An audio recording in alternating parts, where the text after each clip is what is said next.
Are you going to be okay with that? We'll send it to you by email. Wonderful. Okay, all those in favor say aye. Aye. Aye, opposed, it passes. You guys are set to go. Thank you. Thanks for your time. Yep. Okay, next up is big guys. I see Jethro's here. We sent you away last time for 60 days and you said you would be talking to some of the neighbors. And can you tell us, you want to come on up and tell us the resolution? And there's a bar on that. If you touch the bar, it will turn green. There you go. Did you want to come up too? or- Okay, well, you go first. I Since we put it on met- your shoulders, so you go first. Yeah, I met with a few of the neighbors out in the hallway. And we had a great discussion out there. Basically, it sounded like most of them don't know that 95% of our events out there are a fundraiser or some type of family event, community event. I think the one that they had the most problem with was the one that went to 1127, which was actually the fireman's ball. Okay. Otherwise, we always try and have it shut off by 11 o'clock. So I don't know if you want to have any input. I'd just like to share. Go ahead. I was in the hallway with Jethro and two other neighbors. One of them I know, that was Holly Wagner. She's on Highway 35. I don't know her exact address. The other man, I don't know him. He said his name was Scott and he lived at 7th Oaks. That's that's behind, that's Strange. behind, yeah. But I don't know his last name. I don't know. I did not know him Okay. until he came in the hall. So I addressed the board on March 10th regarding noise at the big guys barbecue, suggesting that the bands be moved indoors so they don't disturb neighborhoods throughout the summer until late hours. Jethro was allowed to comment to the board directly, and in that time, he said that everyone is affected by noise from bands playing, whether it's Log Jam Days in Stillwater, Minnesota, Pepperfest in North Hudson, Derby Days in Bayport, Minnesota. But I'd like to just comment, I feel there's a big difference between a few consecutive days of citywide celebrations and a commercial business hosting loud bands outdoors for an entire summer on a weekly basis. Plus, those are community events he referred to, not a private venue, even if it is for occasional fundraising. He was also asked to reach out to the community and read the emails. And I don't know of any other reaching out other than myself and two other individuals in the hallway where we shared comments and concerns. I asked him directly regarding my letter about the possibility of moving the bands indoors, which seems to me to be a perfect solution since living next to big guys for 37 years. This was never an issue before until the bands moved outdoors. The response I got was that he hires 2 bands during the summer. Therefore, having 2 bands at the same time is impossible. Another person asked him about the bands playing well beyond a reasonable hour. He said he tried to shut down the bands earlier, and he said St. Joseph Firemen's Band fundraiser, the attendees were nearly threatening him when he tried to turn it down. So he couldn't stop it at 10 o'clock because he didn't want to upset the crowd. He acknowledged that there was also a second event that was very loud and very late, and that it was a wedding. And because it's a wedding and families are involved, he felt that he couldn't stop a special event that's so special to families. That was my own wedding, Okay, I didn't know whose wedding. private event, Private event, okay. shut down for the day. He also said that many of his events are fundraisers and that we benefit from his fundraisers. One neighbor said she has to rise at 4:45 every morning, and this is really keeping her up at night. And he said everyone keeps different hours, that he has to get up early to do his smokers as well after a late night. We asked about shutting it at 10, and the comment was that the bands like to sign a contract for 4 hours, so it's really difficult to get a band to play for fewer than 4 hours. And starting at 6 and ending at 10 just doesn't seem to be something that was interest to him or beneficial to the band or something. The person I didn't know had one comment and one comment only. That's Scott from 7 Oaks. He said he just needed to tone it down. And that was the only response that got no response from him, other than to repeat, tone it down. So I think that if he's reached out beyond the three of us in the hallway, I don't feel it was a great discussion as far as any solutions. So I really encourage the board to look at, to me, the easiest solution is moving it back indoors. If that isn't a solution, we need to look at a noise ordinance and a nuisance ordinance. Because like I said in my letter the first time, I shouldn't have to sit in my living room on a nice summer evening at 7 p.m. and close my front windows in order to hear my television or my own stereo. The noise level isn't normal. The speakers have to be shooting way down outside the building. It's a lot of noise. One letter, I did request from the board a list of the letters of people who had the same concern, and I was surprised.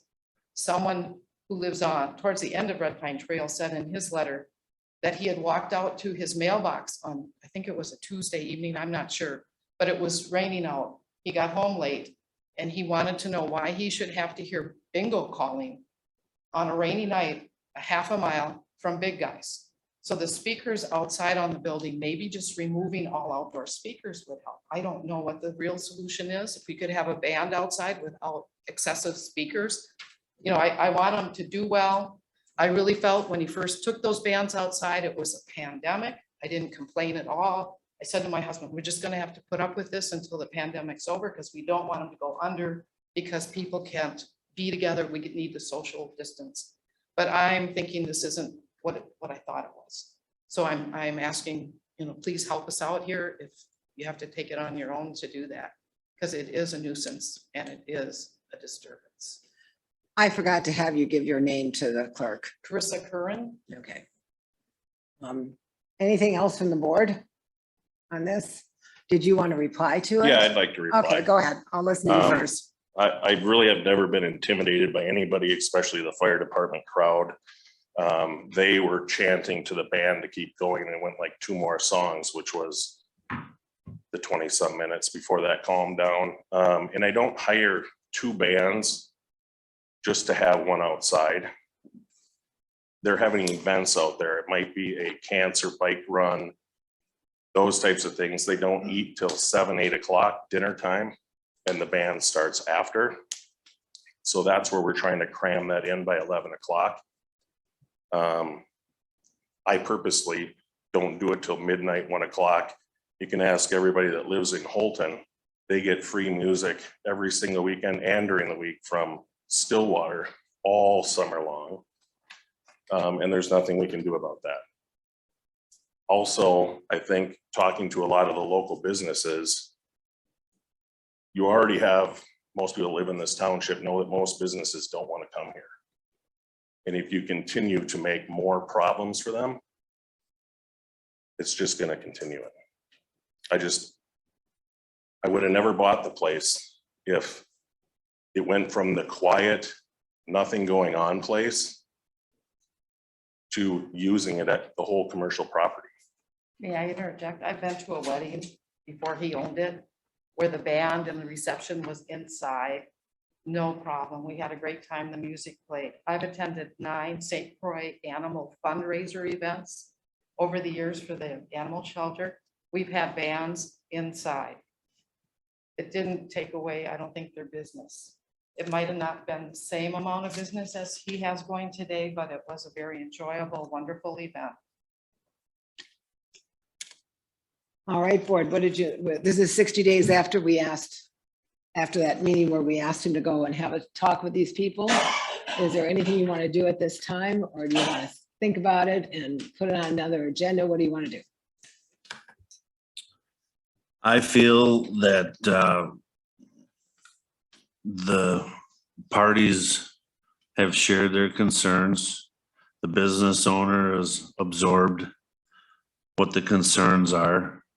I'm sure he's putting himself on notice that he's going to work through whatever concerns he can control. I am not willing to put the township into a situation where we are controlling the outcome of a business or the failure of a business. I believe it belongs to the business to figure it out. I don't really feel like taking the people's money into some sort of lawsuit. I think if we do one thing for both parties or all parties is let's review this in a year. Let's collect some more positive data or negative data and move on. I'm exhausted of watching one business being hammered. Thank you. Lori, you had made that motion last time. Is there anything you wanted to do at this meeting? No, I know that that motion can sit on the table until it's brought back. I would be willing to review it, but I think we need to look at some sort of resolution. And right now, I don't want to use the people's money in a lawsuit any more than anyone else does. I really don't. But I also feel that since you took over in 2019, 2015, didn't the actual liquor license transfer to you in 2019? 2017. Right. All right, but the use has changed since you came in as a business, and that's part of what happens when businesses are sold.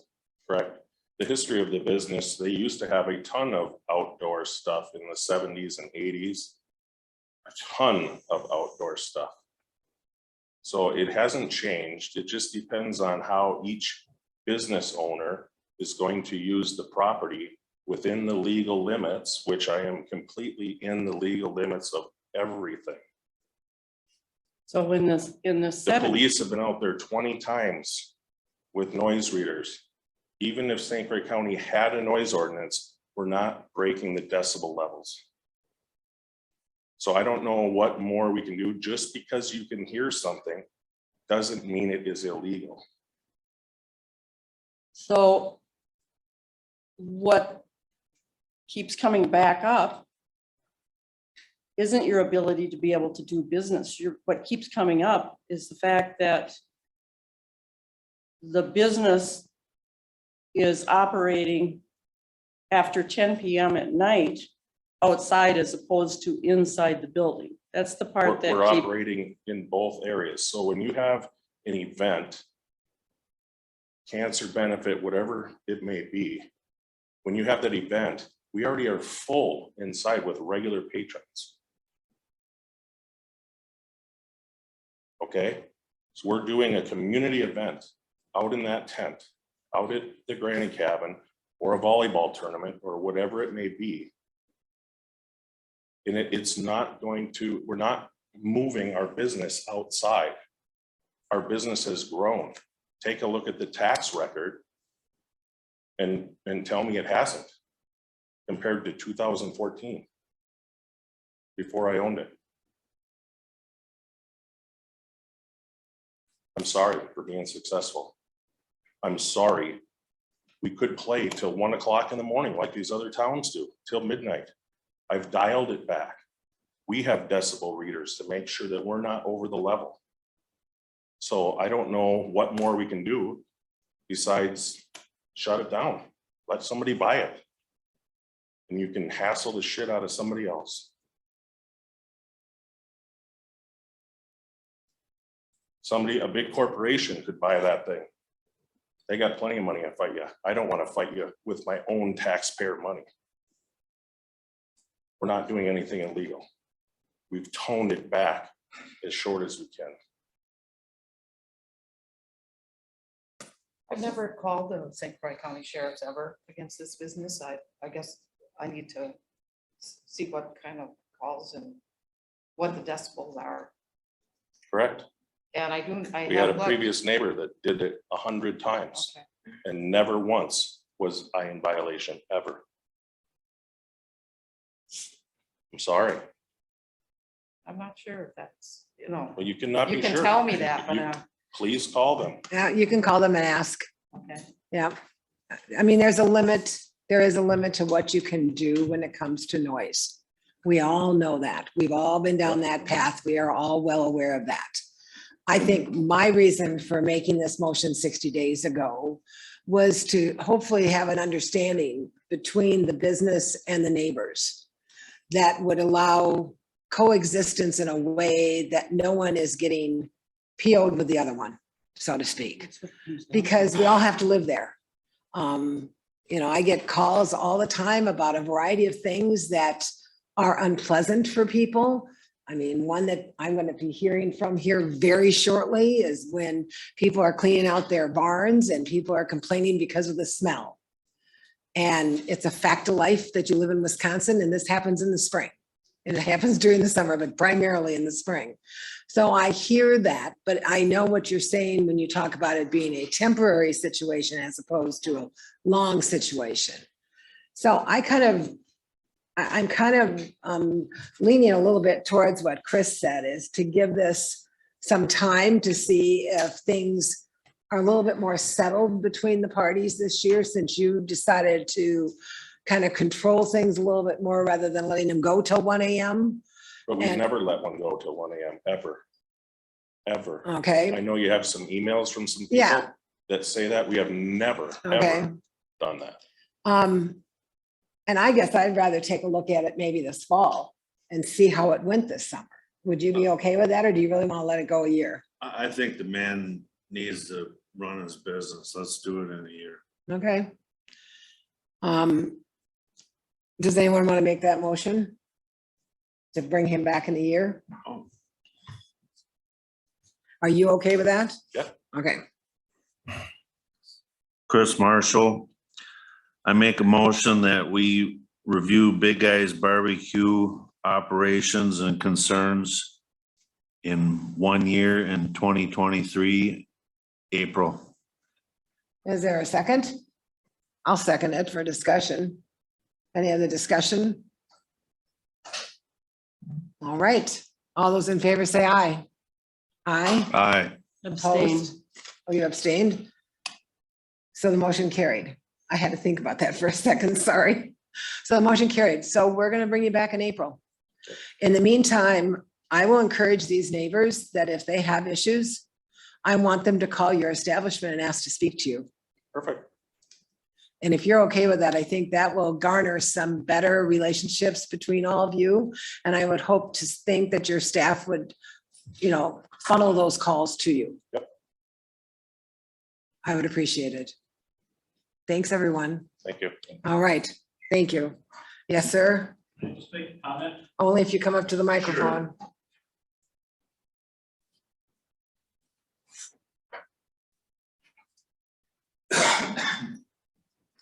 Richard Haley, 588 Perch Lake Road. That 7 acres of commercial property, there's been nothing illegal there. And it's a commercial property on a state highway. That's all I gotta say, is that there is nothing illegal going on there. All That's right, all. thank you. Yep. Okay, on to North Valley Estates. You guys are back. Do you want to come on up? You received some information from Lee on this. They're asking for a reduction of their letter of credit.